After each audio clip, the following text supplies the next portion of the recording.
Шетелдегі бейресми марказдар аса қауіпті. Олардың жұмыс істеу жүйесі құдды бір ордалы жылан сияқты. Бірін балталап, тағы бірін қуса, бәрі шабады. Тіпті түбінде кек алудан тайынбайды. Таяу шығыстағы экстремистік ағымдарда Ұлы Тұран идеясын қолдайтын түркиялық жамағаттарда медресе атын жамылған.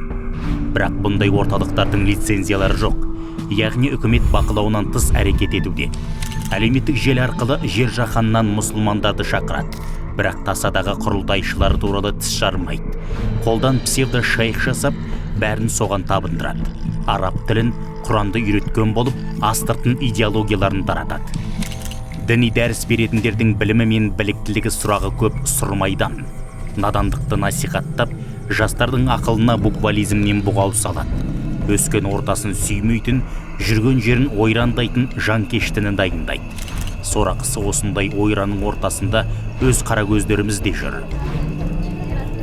Ата-аналардың бірі дінді тегін үйретеміз деген жарнамаға алданған. Енді бірі марказдардың заңсыз екенін біле тұра, мектеп жасындағы баласын жаттың қолына тапсырған. Жалған анықтама жасап, мектепке тапсырған. Бұлар зайырлы қоғам құндылығынан безген деструктивті діни ағым өкілдері. Өкілеттік органдар саналы түрде заң бұзғандарды жіпке тізіп, айыппұл салып жатыр.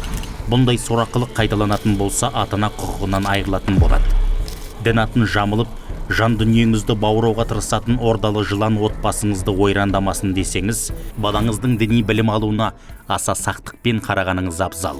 Өз елімізде де діни білімнің барлық сатысын толыққанды беретін білім ордалары жетерлік. Медреседен бастап университетке дейін ынталы жасқа есік айқара ашық.